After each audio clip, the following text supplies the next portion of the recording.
Hello दोस्तों, स्वागत है आप सभी का इस सेशन में। This session is part of the 50 days 50 marks series in which we are preparing for the I and IFS paper of JAIIB exam. Okay, तो ये ऐसी सीरीज है जहां पर आपके प्रिपरेशन में जो है जो भी गैप्स हैं उनको फिल करने में बहुत अच्छी तरीके से हेल्प करेगा। And in this series we will be talking about some most important topics जिनसे प्रीवियसली क्वेश्चंस एग्जाम में पूछे गए हैं। तो आईआईबीएफ का ट्रेंड है कि टॉपिक्स तो एटलीस्ट रिपीट कर देता है।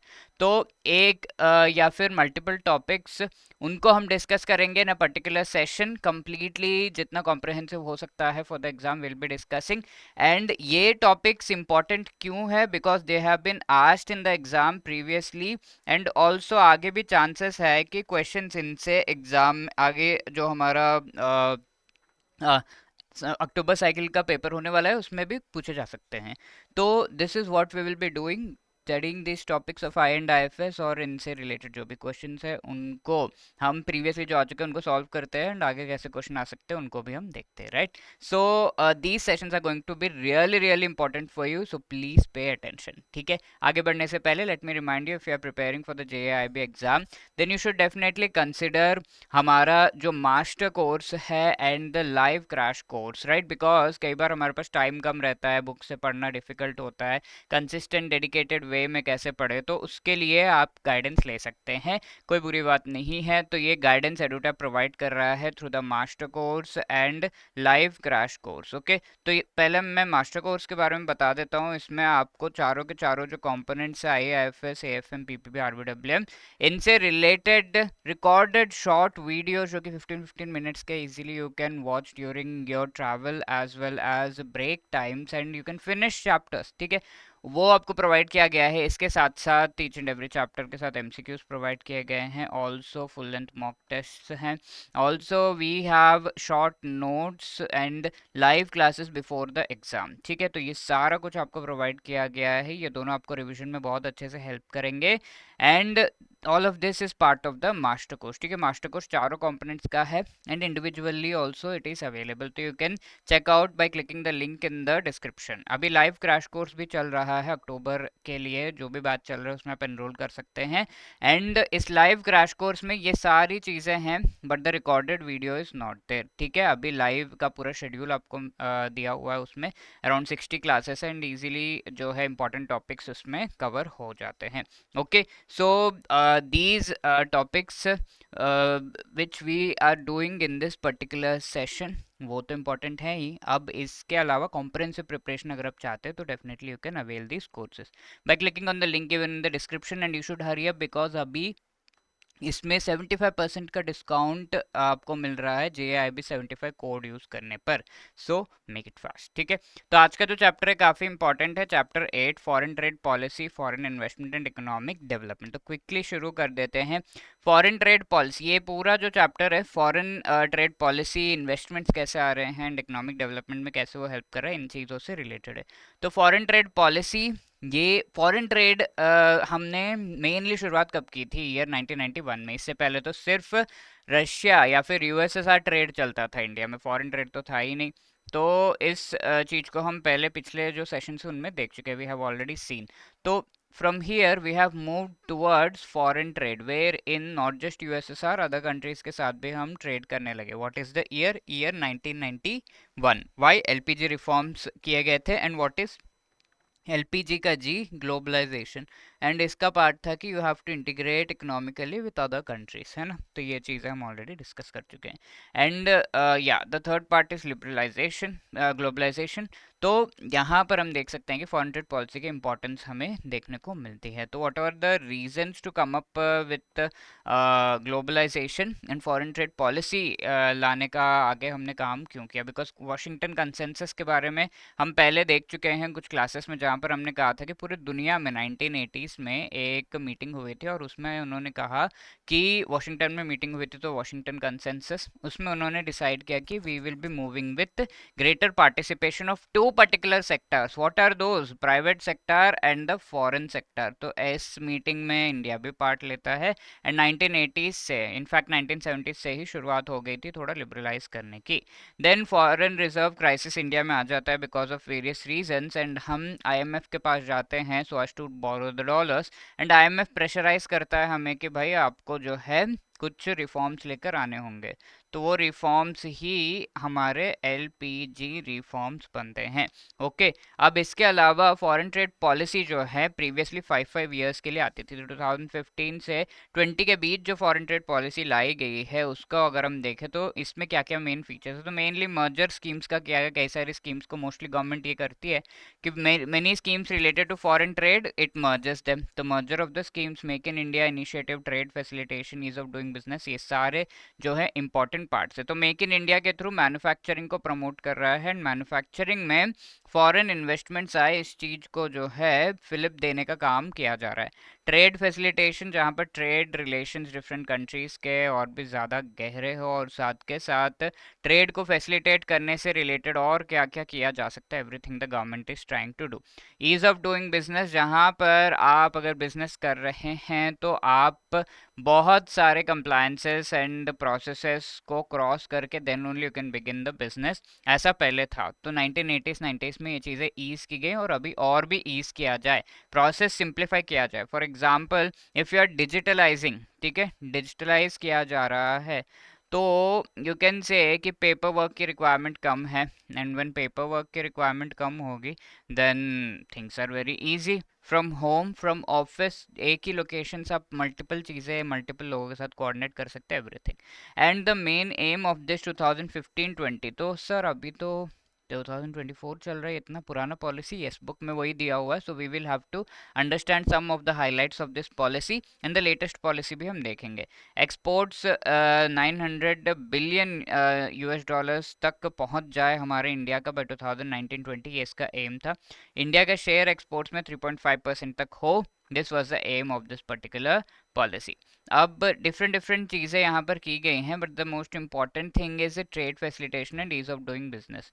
तो इससे रिलेटेड हाइलाइट्स अगर हम देखें इस पॉलिसी में, ट्रेड इंक्रीज करना, एम्प्लॉयमेंट जनरेट करना, वैल्यू एडिशन, ठीक है, इन चीज़ों से रिलेटेड काफ़ी ज़्यादा एम्फेसिस दिया जाता है. Value addition is wherever the products जो है एक्सपोर्ट किए जा रहे हैं तो उनमें और कैसे और बेटर कैसे इसको किया जा सकता है और बेटर कैसे प्रोडक्ट्स को भेजा जा सकता है, मार्केटिंग उनकी बेटर कैसे हो सकती है, एवरीथिंग, ठीक है. एंड न्यू स्कीम्स लाए गए थे by merging different schemes, that is merchandise export from India scheme and services export from India scheme. ठीक है, तो एक्सपोर्ट्स इंडिया से क्या क्या होता है, एक तो गुड्स होते हैं, दूसरा सर्विसेज होते हैं. तो गुड्स को मर्चेंडाइज भी कहा जाता है.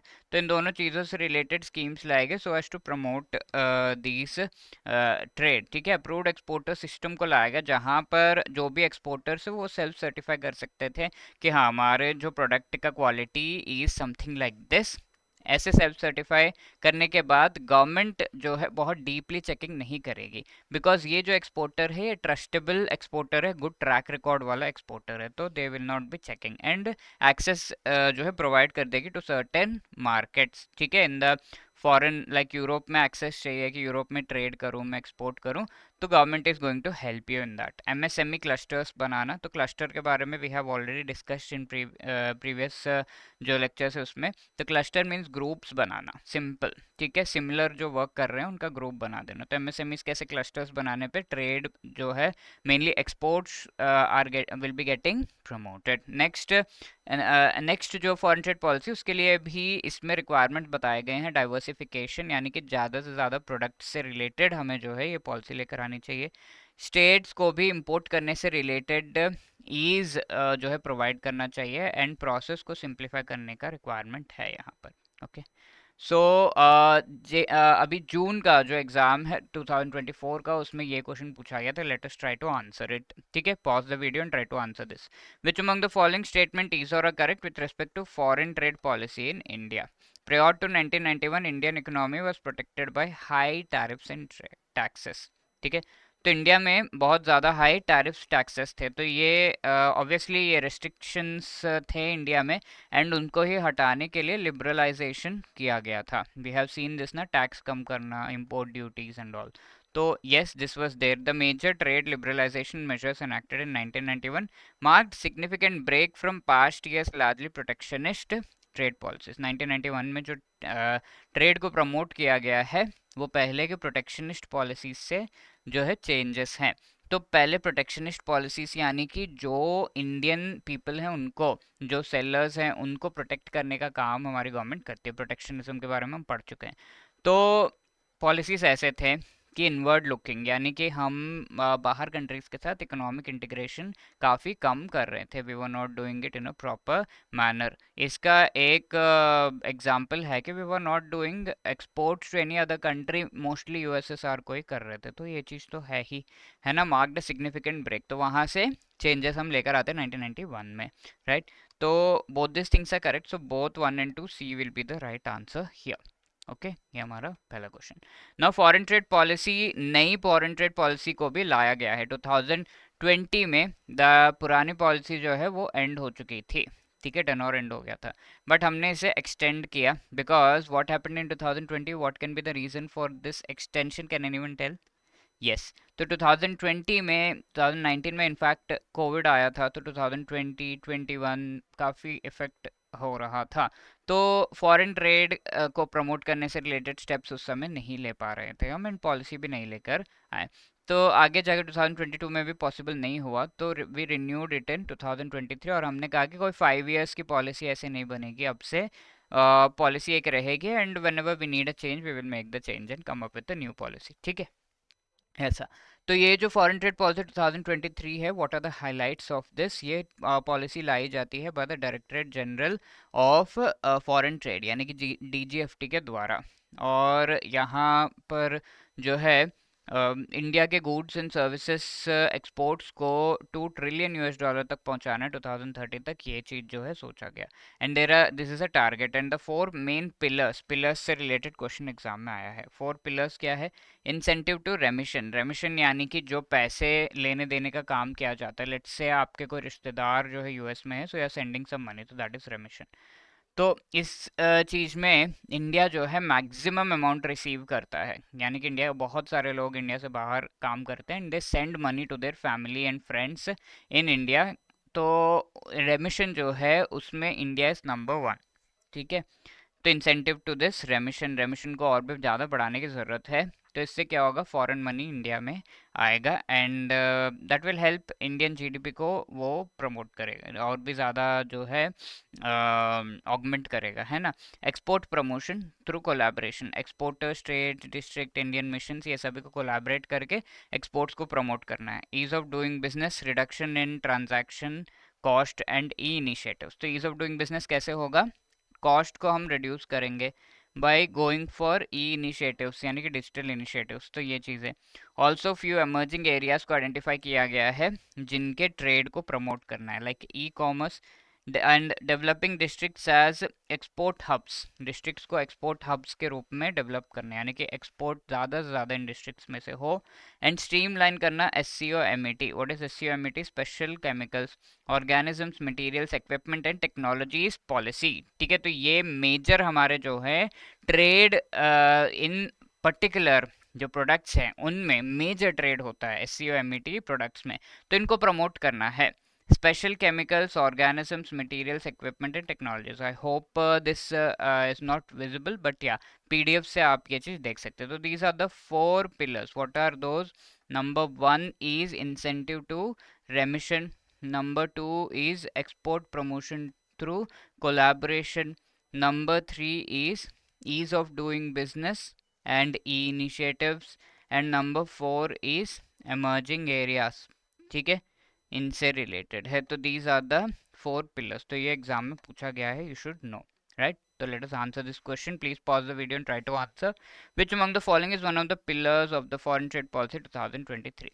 Incentive to remission, export promotion through collaboration, ease of doing business, e-commerce, developing districts as export hubs. ठीक है, तो इनमें से कौन सा है? चारों ही हैं, that is why D 1 2 3 and 4 will be the right answer. Okay. So now let us discuss about FDI and FII. This is one of the most important topics of module A. तो ये दोनों ही two different ways है of foreign investment which comes into certain country, and specifically अगर हम India की बात करें तो इंडिया में भी FDI and FII two different ways में आता है. Okay. तो how we can differentiate between these two, what are the consequences, what are the features, ये सब हम यहाँ पर डिस्कस करेंगे with an example. ठीक है. तो सबसे पहले देखते हैं एफडीआई का फुल फॉर्म क्या है. Foreign direct investment, FDI. ठीक है. And FII is foreign institutional investment. तो फॉरेन डायरेक्ट इन्वेस्टमेंट किस टाइप का है, फॉरेन इंस्टीट्यूशनल इन्वेस्टमेंट क्या होता है, इनके बीच के डिफरेंसेस क्या है. तो लेट्स टेक एन एग्जांपल. तो यहाँ पर जेठालाल जी हैं. लेट्स से जेठालाल जी की एक फैक्ट्री है और इस फैक्ट्री में ये इलेक्ट्रॉनिक प्रोडक्ट जो है बना रहे हैं. तो इस फैक्ट्री में ये चाहते हैं, ही वांट्स कि there if there is some foreign investment it would be really good. So he approaches home, Tom Cruise. ठीक है. टॉम क्रूज को जाकर पूछते हैं कि भाई मेरे फैक्ट्री में थोड़ा इन्वेस्टमेंट कर दो. तो Tom Cruise can invest in two different ways in this factory. ठीक है. नंबर वन वे क्या है, Tom Cruise can invest in the machinery. तो मशीनरी खरीद कर जेठालाल जी को दे सकते हैं एंड वो अपने पर्टिकुलर फैक्ट्री में उस मशीनरी को लगा लेंगे. The other way could be कि ये जो कंपनी जो फैक्ट्री है ये किसी न किसी कंपनी की फैक्ट्री होगी, है ना. लेट्स से गड़ा इलेक्ट्रॉनिक्स की फैक्ट्री है. तो गड़ा इलेक्ट्रॉनिक्स का जो शेयर है, तो this particular company definitely has काफ़ी साल से है, तो डेफिनेटली इसके शेयर्स इशू किए होंगे. बड़ी कंपनी फैक्ट्री है तो बड़ी ही होगी, तो शेयर्स इशू किए होंगे शायद. तो ये शेयर्स इंटरनेशनल मार्केट्स में भी फ्लोट कर रहे होंगे, मूव कर रहे होंगे. तो Tom cruise actually invest in the shares of this company. ठीक है. डायरेक्ट इन्वेस्टमेंट इसमें नहीं कर रहे बट शेयर्स में इन्वेस्ट कर रहे हैं. तो इन दोनों चीज़ों में डिफरेंस क्या है. एक तो ये जो है ये लॉन्ग टर्म पर्सपेक्टिव से इन्वेस्टमेंट किया जा रहा है, like foreign direct investment. Okay. And in general बहुत ही डीप एंड टेक्निकल मीनिंग अगर हम देखें, 10% से ज़्यादा किसी पर्टिकुलर कंपनी में अगर आप इन्वेस्ट कर रहे हैं, लेट्स से ये फैक्ट्री खड़ी करने में 100 रुपीज़ का रिक्वायरमेंट है and Tom cruise is investing 15 rupees in that, तो 10% से ज़्यादा हो गया, तो दैट इज कॉल्ड एफडीआई. ठीक है. 10% से ज़्यादा. एंड मेजरली द नेचर क्या है, नेचर शुड बी कि स्टेक में इन्वेस्टमेंट कर रहे हैं, यानी कि 100 रुपीज़ रिक्वायर्ड है तो इतना हम दे देते हैं, या फिर उसकी मशीनरी में इन्वेस्ट कर दिया एंड मशीन्स हमने लगा दिए. That is known to be foreign direct investment. Foreign institutional investment less than 10%. Okay. 100 rupees required है इसमें और शेयर्स इशू किए हैं. तो शेयर्स में लेट्स से 2 रुपीज़ के शेयर जो है हमारे टॉम क्रूज ने खरीदे और वो इन्वेस्ट कर रहे, तो दिस इज लेस दैन 10%, है ना. तो that is called foreign institutional investment. And ये शॉर्ट टर्म नेचर का होता है. शेयर्स में आप क्यों इन्वेस्ट करते हो, इन्वेस्ट कर पैसे डाल के फिर उसको 2-3 साल तक रखते हैं क्या, नहीं. We generally try to sell it out जब भी हमें मौका मिल रहा है ना. तो that is why F D and F I I are different. तो firstly example can be investment in machines, long term perspective होता है, and in comparison foreign institutional investment short term perspective है. शेयर्स में invest किया, पैसा खींचा when ever profit मिल रहा है एंड कहीं और फिर इन्वेस्टमेंट करेंगे, तो शॉर्ट टर्म के लिए ये इन्वेस्टमेंट किया जा रहा है. एंड ये जो एफडीआई है डेफिनेटली किसी कंट्री के नेशनल इनकम में कंट्रीब्यूट करता है, तो जीडीपी में कंट्रीब्यूट ज़रूर करेगा. But foreign institutional investment sir इससे भी तो पैसे इंडिया में आ रहे हैं, तो this will also contribute to GDP but not major contribution, very less contribution. And mostly ये वोलेटाइल होता है, यानी कि ये कभी भी पैसे इसमें से खींचे जा सकते हैं. लेट्स से मार्केट क्या है, जब भी आपकी इकोनॉमी में बहुत अच्छे कंडीशन है then only people will be investing, otherwise they will start pulling their money, isn't it. जैसे ही लगा कि अरे बजट सही नहीं है या फिर कोई त्रासदी आ रही है, इकोनॉमिक इशू हो रहा है इंडिया में, तो they will start pulling the money and immediately खाली करेंगे. तो that is what is known as volatile. तो मेजर कंट्रीब्यूशन जीडीपी को ये नहीं दे पाता. स्टेबल है ये but this is unstable because obviously shares में इन्वेस्ट कर रहे हैं तो easily they can withdraw the money. Macro economic profile किसी कंट्री का कैसा है उस पर डिपेंड करता है. Let's say there is a country जो कि वॉर पे है, ठीक है, let's say Ukraine, it is on war, तो ऐसे कंट्री में क्या आप प्रेजेंटली इन्वेस्ट करना चाहेंगे? उसकी macro economic profile, political stability है ही नहीं, तो ऐसे में एफडीआई आप नहीं करना चाहेंगे, इवन एफआईआई भी नहीं करना चाहेंगे। तो सबसे पहली चीज़ जो खाली होती है किसी कंट्री में, वो शेयर्स वगैरह के मनी ही होता है, उसके बाद ही एफडीआई जो है वो कम होता है। तो that is the thing, and there are 3 different routes of FDI, इसके बारे में भी आगे हम डिस्कस करेंगे। और ये foreign institutional investment short term basis पे होता है, हेज फंड, सिक्योरिटीज, इनके इनमें जो है ये इन्वेस्टमेंट आता है। And as we have seen, इसका मेजर कंट्रीब्यूशन जीडीपी में नहीं होता। इसके साथ साथ ये वोलेटाइल है, यानी कि कभी भी पैसे खींचे जा सकते हैं, दैट इज वाई इसको हॉट मनी भी कहा जाता है। क्या कहा जाता है? Hot money. This can be asked in the exam, although अभी तक तो नहीं पूछा गया, बट पूछा जा सकता है कि एफआईआई का अदर नेम क्या है। डिपेंड्स ऑन हेजिंग नीड्स, अगर किसी को रिक्वायरमेंट है कि अपना प्रॉफिट कमाना है या फिर he wants to reduce his loss somewhere else, तो they will be investing in this particular manner. ठीक है, आई होप एफडीआई एफआईआई दोनों क्लियर है, एंड इनके बीच का डिफरेंस भी हमारे लिए क्लियर है। Okay, now let us answer this question, में पूछा हुआ है। ये क्वेश्चन मोस्टली आता है एग्जाम में, एफ डी एफ आई के बीच में डिफरेंस से रिलेटेड एक क्वेश्चन तो आता ही आता है एग्जाम में। Which among the following is are the characteristic feature of foreign institutional investment? ठीक है, एफ आई का फीचर पूछा जा रहा है। It has long term perspective, तो ये तो गलत है, लॉन्ग टर्म नहीं है। एफ आई आई याद रखिएगा, शॉर्ट टर्म के लिए है। अब जनरली वोलेटाइल होता है, यस, मनी हेज फंड्स में जाता है, यस। तो 2 एंड 3 तो यहाँ पर सही है, that is why B will be the right answer. So if you have answered B, अपने आप को एक पॉइंट दे दीजिए। Now we are moving towards talking about the foreign direct investment, और इस पर अलग अलग जो गवर्नमेंट्स है वो कैप लगाते हैं, यानी कि फॉरेन डायरेक्ट इन्वेस्टमेंट किसी कंट्री में कितना आना चाहिए, इस चीज पर restriction. Why do we need to restrict? अभी तो आपने कहा कि we should promote foreign investment, अब रेस्ट्रिक्शन की बात कर रहे हैं। रेस्ट्रिक्शन इसीलिए because let's say there is a company और इसमें 100 रुपीज रिक्वायर्ड है फर्स्ट टू स्टार्ट इट। अब ये कंपनी में 60 रुपीज किसी इंडियन ने दिए and 40 rupees are given by foreigners. तो this company is which kind of company? Is it an Indian company or a foreign company? It is an Indian company because greater than 50% stake किसके द्वारा contribution किया जा रहा है? Bye an Indian, तो Indian company है। अब अगर ये रेशियो ऐसे हो जाता है 60 फॉरेनर एंड 40 इंडियन, तो ये किस तरह का कंपनी? अब ये इंडियन नहीं रहा, अब ये फॉरेन कंपनी बन जाता है, बिकॉज 50% से ज़्यादा कंट्रीब्यूशन फॉरेनर्स के द्वारा किया जा रहा है। So there are certain sectors in which we do not want कि फॉरेनर्स जो हैं वो अपनी मोनोपोली ले आए। लेट्स से रेलवेज, ये सारे क्रिटिकल सेक्टर्स है, स्पेस, एविएशन, इंडिया में इन चीज़ों को अगर आप फॉरेनर्स के हाथ में दे देंगे तो गया वो कंट्री, तो है ना। तो दैट इज़ द थिंग। तो इस वजह से देर आर कैप्स, ठीक है, डिफरेंट डिफरेंट सेक्टर्स पे एफडीआई कितना आ सकता है उस पर कैप लगाया गया है। यानी 100 रुपीज़ किसी कंपनी को रिक्वायर, किसी पर्टिकुलर सेक्टर में कंपनी को रिक्वायर्ड है, तो उसमें कितना मनी फॉरेनर्स इन्वेस्ट कर सकते हैं। ओके और ये इन्वेस्टमेंट को हम मेनली फॉरेन डायरेक्ट इन्वेस्टमेंट कहते हैं, बिकॉज ये बहुत ही मेजर 10% से ज़्यादा का इन्वेस्टमेंट है मोस्टली, तो एफडीआई में आ जाएगा।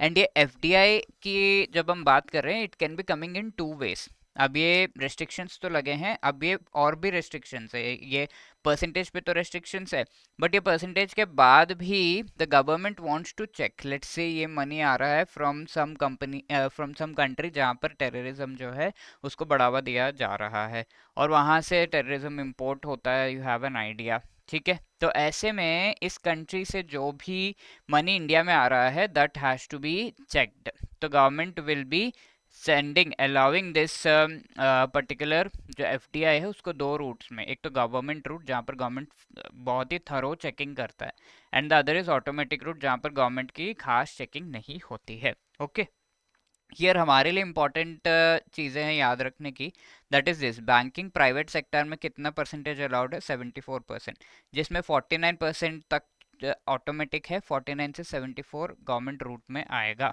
ठीक है, अगर 49 तक इन्वेस्ट कर रहा है तो गवर्नमेंट को खास मतलब नहीं, हाँ ठीक है।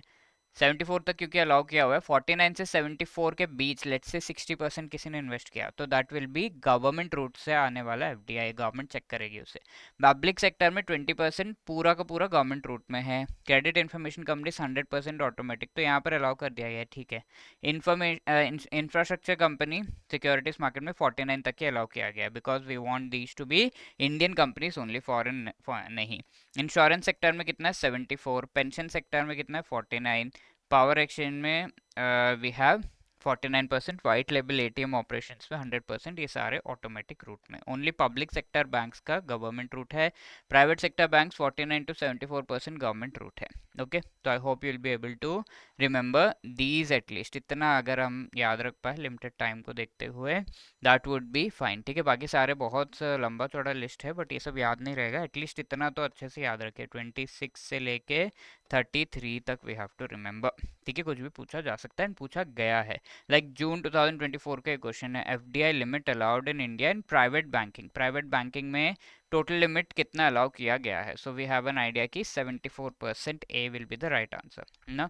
FDI allowed in insurance sector, अब इंश्योरेंस सेक्टर में एफडीआई कितना अलाउ किया गया है, वी नो कि A 74%, again is the right answer. आप देख सकते हैं इंश्योरेंस में कितना है 74% ऑटोमेटिक रूट से, तो that will be the right answer. Same June में जो है ये दोनों ही क्वेश्चंस पूछे गए हैं। Okay, so those were the things. Now FDI के टाइप्स के बारे में मैंने डिस्कस किया था, आपको बताया था there are 3 types. Okay, one is green field, brown field and joint venture. What is the meaning? अब ग्रीन फील्ड की अगर हम बात करें, we can take the example of McDonald's. तो मैकडोनल्ड्स इंडिया में जब आया, वी नो कि अलग अलग कंट्रीज में अलग अलग टाइप्स के प्रोडक्ट्स को जो है बनाना पड़ता है, तो McDonald's came up with the आलू टिक्की बर्गर।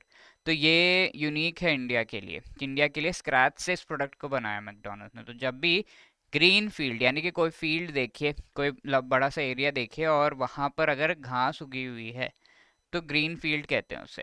तो पहले तो घास काटना है, फिर you have to dig, let's say एक फैक्ट्री खड़ी करनी है तो घास काटना पड़ेगा, you have to cut the grass, you have to dig, you have to lay the foundation and then only you can go for constructing the big building और the factory. तो green field is starting everything from scratch, wherever you see this word scratch, then the answer कि किस type का ये FDI है, green field is the answer.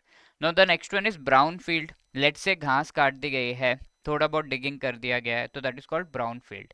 Brown field is something where a company is already present, let's say India में रैनबैक्सी थी, ठीक है, Ranbaxy was existing in India, it is a pharmaceutical company. तो इसको डाइची सांक्यो नाम के Japanese company actually acquired Ranbaxy completely. Okay, so something which is already existing उसको कोई एक्वायर कर रहा है तो that is called the brown field. No let's say acquire नहीं कर रहे, they are working together like Hero Honda. तो पहले Hero Indian company, Honda Japanese company, इन्होंने एक साथ जो है काम शुरू किया, that is called a joint venture. अब तो ये अलग हो गए हैं, Hero is different and Honda is different, but या initially they started in that manner.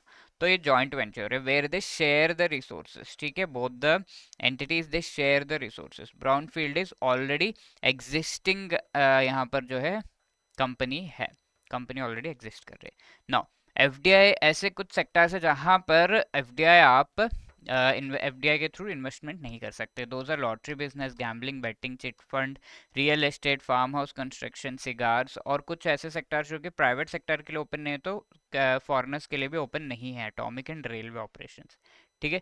तो ये तो अंडरस्टूड है, इन सेक्टर्स में फॉरेन से पैसा आएगा तो नुकसान ही होगा, तो प्रोहिबिट किया गया है। Okay, that can be asked in the exam.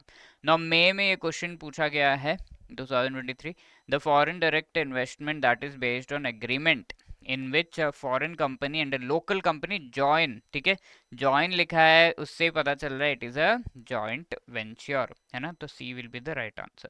अक्टूबर में सिमिलर क्वेश्चन, तो इस टॉपिक से एक क्वेश्चन तो आता ही है। Which among the following is type of FDI which is sort of investment in which a parent corporation establishes subsidiary in destination country and builds operations from scratch, ठीक है, from scratch कोई भी start कर रहा है तो वो greenfield FDI होगा, ठीक है, we have seen this, तो B will be the right answer। अब जून में तो तीनों ही जो साइकिल्स में एग्जाम हुआ था आईआईएफएस का उसमें मैंने आपको दिखा दिया, तीनों में ही पूछा हुआ क्वेश्चन है। An investment in which a multinational corporation buy stock in an established firm, तो ऑलरेडी एस्टैब्लिश्ड है उसमें स्टॉक अगर बाय किया जा रहा है, that is called a brown field FDI. तो तीनों से ही क्वेश्चन पूछा गया है, सो देयर आर चांसेस कि कहीं से भी पूछ ले, तो you should be prepared for this. Okay, now the next topic is also really important, बार बार इस पे भी क्वेश्चन आता है, एक क्वेश्चन तो आता ही है इस टॉपिक पे हर साइकिल में, ठीक है। तो economic development versus economic growth is the topic. तो अभी तक हमने डिस्कस किया अबाउट इकोनॉमिक ग्रोथ, यानी कि अगर किसी कंट्री का नेशनल इनकम इंक्रीज होता है तो वी कॉल की इकोनॉमिक ग्रोथ हो रहा है, यार बहुत अच्छा। ठीक है, आज इस साल 100 रुपीज था, next year the national income is 200 rupees, so there is some economic growth in that particular country. But what is meant by economic development then? ठीक है, अगर ये ग्रो हो रहा है, पैसा ग्रो हो रहा है, 100 से 200 हो गया, तो ये पैसा किसका है? पुअर पीपल का पैसा ग्रो हो रहा है या रिच पीपल का पैसा ग्रो हो रहा है? What is more beneficial? Poor का, चलो रिच का हो रहा है बट पुअर का भी होना चाहिए। तो अगर पुअर का नहीं होकर रिच का पैसा इंक्रीज हुआ, 100 से 200 हुआ, and that is getting reflected in the GDP, तो there is not much use, है ना। ऑब्वियसली रिच पीपल के लिए तो है, रिच तो रिच ही है पहले, पुअर के लिए देखना है ना। तो अगर हम पुअर की भी बात कर रहे हैं, पॉवर्टी मिटाने की बात कर रहे हैं, एम्प्लॉयमेंट बढ़ाने की बात कर रहे हैं, स्टैंडर्ड ऑफ लिविंग बेटर करने की बात कर रहे हैं, तो along with what, along with national increase in the national income, then we are talking about the concept of development। तो डेवलपमेंट मल्टीपल चीज़ों के बारे में बात करते हैं हम, but growth only we talk about the increase in the national income. ठीक है, तो और भी फर्दर डिफरेंसेस देख लेते हैं। तो ग्रोथ में हम सिर्फ amount of goods and services produced उसके बारे में सोचते हैं। तो पहले 100 था, अब 200 हो गया, बस नंबर का हमें जो है फिक्र है। We do not think about how these goods and services are getting distributed, कहाँ जा रहे हैं, पुअर पीपल को मिल रहा है कि नहीं, रिच पीपल को मिल रहा है कि नहीं, we are not bothered about it. 100 था, 200 हो गया, बस we are only bothered about that. National income में increase production of goods and services से रिलेटेड है, डिस्ट्रीब्यूशन से रिलेटेड नहीं है। प्रोड्यूस कितना हो रहा है, पिछले साल 100 हुआ था, इस साल 200, बस चलो बढ़िया। ये बाकी एक्स्ट्रा 100 किसी रिच पीपल को जा रहा है, पुअर को जा रहा है, किसको जा रहा है, वी आर नॉट बॉदर्ड। अब सिंगल डायमेंशनल है, क्योंकि सिर्फ इंक्रीज इन इनकम की बात होती है यहाँ पर, ना तो पुअर्टी की बात होती है, ना अनएम्प्लॉयमेंट, ना स्टैंडर्ड ऑफ लिविंग की बात होती है। तो single dimensional and focuses only on the aspect of income. और अगर आपको डेवलपमेंट करना है, लेट्स से पुअर पीपल को हेल्प करना है, तो आपके पॉकेट में पहले पैसे होने चाहिए ना। तो दैट इज वाई किसी कंट्री को अगर अपने पुअर पीपल को हेल्प करना है, तो that country should definitely definitely go through economic growth, only then it can help the poor people, isn't it? तो that is called कि it is the, अगर growth हो रहा है then only development can happen, right? आपका income बढ़ेगा then only आप poor people को हेल्प कर पाएंगे। तो प्री कर्सर एंड प्री रेक्विसाइट, इसके बिना, ग्रोथ के बिना डेवलपमेंट नहीं हो सकता। तो that is the thing, indicators are important here. तो अभी तक हमने डिस्कस किया नेशनल इनकम, तो दो इंडिकेटर्स है, जीडीपी, ठीक है, जीडीपी नेशनल इनकम को इंडिकेट करता है, एंड ऑल्सो पर कैपिटा इनकम, जिसके बारे में पहले भी हम डिस्कस कर चुके हैं। पर capita income is what, let's say there is किसी कंट्री का जीडीपी 1000 रुपीज़ है एंड वहाँ पे 100 पीपल हैं, तो पर कैपिटा, पर हेड इनकम कितना होगा, 10 रुपीज़। ठीक है, तो दैट इज कॉल्ड पर कैपिटा इनकम। तो अगेन ये एक तरह से इनकम का ही एक इंडिकेटर है। ये सिर्फ क्वांटिटेटिव है क्योंकि नंबर कितना इंक्रीज हो रहा है बस उसकी बात हो रही है, बट क्वालिटी ऑफ इकोनॉमी कैसे चेंज हो रही है उसकी बात नहीं हो रही है, तो क्वालिटेटिव नहीं है। इंक्रीज इन प्रोडक्शन है कि नंबर इतना 100 से 200 प्रोडक्शन इंक्रीज, हाँ बस बस ठीक है। अब वहाँ पे एम्प्लॉयज़ का वेलफेयर हो रहा है कि नहीं, एम्प्लॉयज़ स्किल बढ़ रहा है कि नहीं, नथिंग, ठीक है, प्रोडक्टिविटी की कोई बात नहीं होती है। एंड फाइनली एक नैरो कॉन्सेप्ट है इकोनॉमिक डेवलपमेंट से। इकोनॉमिक डेवलपमेंट ब्रॉड है ना, नेशनल इनकम इंक्रीज हो रहा है, पुअर पीपल को बेनिफिट हो रहा है कि नहीं, एम्प्लॉयमेंट, स्टैंडर्ड ऑफ लिविंग, सबकी बात होती है, बट ग्रोथ में ओनली नेशनल इनकम इंक्रीज हो रहा है कि नहीं, only one aspect. And also ये जो है डेवलप्ड कंट्रीज के लिए रिलेवेंट है, ठीक है, this is relevant for developed, क्योंकि डेवलप्ड कंट्रीज ऑलरेडी डेवलप्ड है, उन्हें poverty, unemployment, standard of living की बहुत ज़्यादा फिक्र करने की ज़रूरत नहीं है, they do not have to take caution with respect to this. तो that is why for developed countries it is very much relevant, they will only talk about, वो खाली increase in income के बारे में बात करेंगे। now development, comparing this we can say reduction of poverty, unemployment, improvement quality of life, literacy, health care का है। goods के distribution की बात होती है, यानी किसको गया goods, rich को, poor को, multi dimensional है, obviously we have seen income, living standard सबसे relate करता है।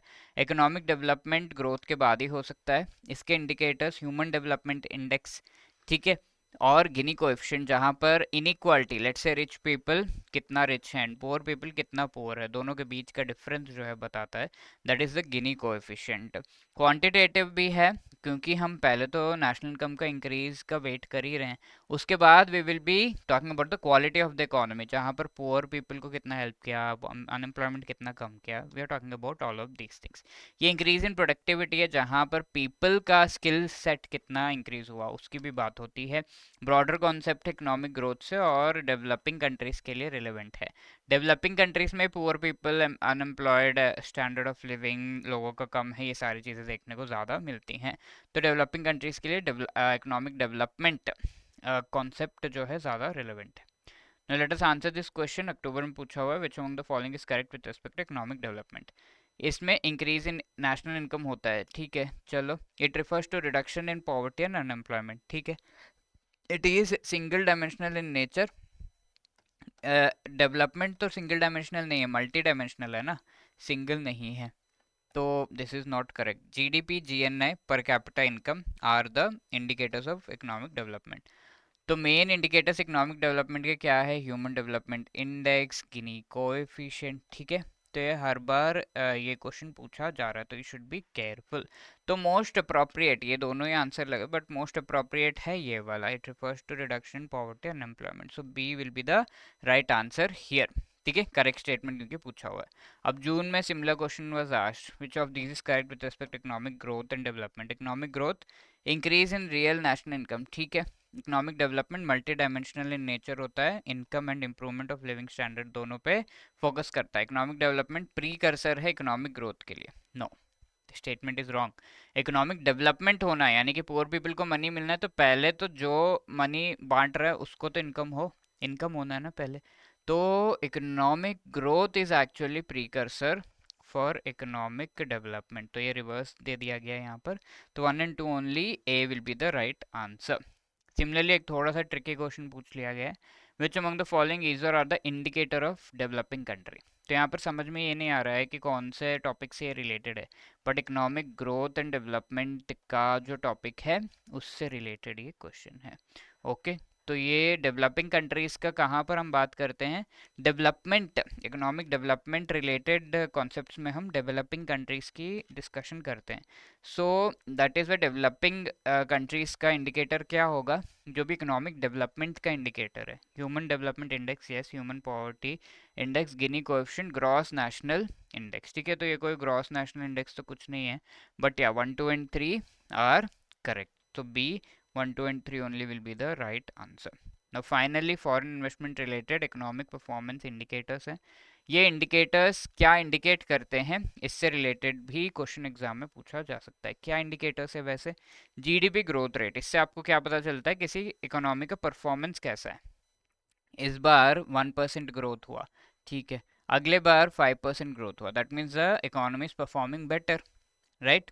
एब्सोल्यूट टर्म्स में देखेंगे तो इंक्रीज हमें समझ में नहीं आएगा, बट पिछले साल के कंपैरिजन में कितना ग्रो हुआ, परसेंटेज निकालेंगे तो हमें अच्छे से समझ में आ जाएगा। जीडीपी पर कैपिटा में क्या पता चलता है, ईच एंड एवरी पर्सन के ऊपर कितना जीडीपी, यानी कि 1000 rupees GDP, 100 people in that country, तो GDP per capita is 10 rupees, यानी कि पर हेड 10 रुपीज का इनकम उस कंट्री को हो रहा है। तो level of economic development in comparison to other countries, तो पर हेड कितना इनकम हो रहा है, that will give you an idea of economic development अगर आप दूसरे कंट्रीज से कंपेयर करो। कंपनसेशन ऑफ एम्प्लॉयज़, तो ये लेबर कॉस्ट है, एम्प्लॉयज़ को जितना पैसा जा रहा है। Compensation of employees by gross value added, तो ग्रॉस वैल्यू एडेड एक तरह का नेशनल इनकम को ही इंडिकेट करता है। तो income shares of employees in GDP, ठीक है। तो एम्प्लॉयज़ को कितना पैसा दिया जा रहा है, लेट्स से 100 रुपीज़, जीडीपी 1000 है, तो इनकम शेयर कितना है, ठीक है, इनटू परसेंटेज टर्म्स में लेट्स से हम निकाल रहे हैं, तो ये 10% के आसपास आता है, ओके। तो इस तरीके से operating surplus by gross value added, operating surplus means income again, and gross value added क्या है, ये इसका मतलब होता है कि कितना आपका सरप्लस, किसी पर्टिकुलर कंपनी का सरप्लस यानी कि एक्स्ट्रा मनी जो उनके पास है वो कितना है, एंड उसको कितना यूज़ कर रहे हैं in increasing the GDP of a particular country, ठीक है। तो इनकम शेयर इन जीडीपी, तो GVA is something that indicates the national income, तो जीडीपी हम कह सकते हैं उसको। Gross fixed capital formation by GDP. तो ग्रॉस फिक्स्ड कैपिटल फॉर्मेशन का मतलब होता है कि इन्वेस्टमेंट हम कितना कर रहे हैं। तो अगर हम किसी फैक्ट्री में एक मशीन लगाएंगे इन्वेस्टमेंट, तो इसे हम फिक्स्ड कैपिटल कहते हैं। अब इससे प्रोडक्शन होगा लेट्स से 100 चीज़ों का। अब let's say we have installed one more machine, तो हमने क्या किया, gross fixed capital formation, gross fixed जो कैपिटल है उसे इंक्रीज कर रहे हैं एंड उससे कैपिटल फॉर्मेशन इंक्रीज होगा। तो इन्वेस्टमेंट हमारा जा रहा है, तो उससे हमारा क्या होगा, प्रॉफिट भी बढ़ेगा। 200 things we will be able to make and profit बढ़ेगा। तो कैपिटल फॉर्मेशन इसे कहते हैं। प्रॉफिट मीन्स आपके पास पहले 100 रुपीज़ थे 100 आइटम्स के, but now you have 200 rupees of 200 items after sale. तो आपका जो है कैपिटल फॉर्मेशन हो रहा है। तो ये डिपेंड करता है ऑन द इन्वेस्टमेंट। तो share of investment in capital goods in GDP, ठीक है। सेविंग्स बाय जीडीपी यानी कि सेविंग रेट क्या है किसी कंट्री का, savings by gross fixed capital formation. तो सेविंग्स में से कितना इन्वेस्टमेंट हो रहा है, domestic funding of investment. Savings of institutional sector by total saving, कि हर एक sector like primary sector agriculture sector कितना कंट्रीब्यूट कर रहा है। Savings of household by disposable income of household, ठीक है। तो एक particular let's say household है, किसी का घर है, तो 1000 रुपीज़ उसकी इनकम हुई। तो इसमें से डिस्पोजेबल यानी कि कितना पैसा वो एक्चुअली रख रहा है after paying taxes, 100 rupees tax पे करते तो 900 रुपीज़ बच रहे हैं। अब इसमें से कितना सेव कर रहा है, लेट्स से 450 रुपीज़ सेव कर रहा है। तो 50% यहाँ पर जो है सेविंग रेट होगा हाउस होल्ड्स का, ठीक है। सेविंग्स कितना कर रहा है, 50%। तो that is the thing, right. तो लेट अस डिस्कस जिस क्वेश्चन अक्टूबर में पूछा हुआ है। तो मैच करने के लिए दे दिया इकोनॉमिक पैरामीटर्स एंड उनका मीनिंग क्या है। तो savings by gross fixed capital formation, तो सेविंग्स किस तरीके से, share of investment in capital goods in GDP and domestic funding of investment, ठीक है। Capital formation means investment, investment को सेविंग से फंड किया जा रहा है, तो डोमेस्टिक फंडिंग ऑफ इन्वेस्टमेंट। ए जो है आपका 3 से मैच कर रहा है and so B will be the right answer. तो at least if you have that in your mind you can definitely answer, okay. And you can try कि ये सही है या नहीं, बाकी चीज़ों को कंपेयर करके you can also let me know the answer कि बी इज़ राइट और not in the comment section. This is a homework for you, right. तो here if you all the things related to 8th chapter we have discussed. If you have any other queries you can always let us know 8146207241 पर। I hope you enjoyed the session, थोड़ा सा लंबा है but yeah we should have an idea कि when we have important things तो थोड़ा सा हमें हार्ड वर्क तो करना पड़ता है, राइट। तो you can also let us know by dropping a mail at hello@edutab.co.in, ठीक है। And apart from that you can let us know कि आपको ये सेशंस कैसे लग रहे हैं by dropping a comment in the comment section. Do not forget we are providing guidance in the form of master course and are live crash course, तो links description में है, you can avail from there. And I would like to wish all of you all the best for the upcoming cycle of the JIB exam. Thank you, all the best.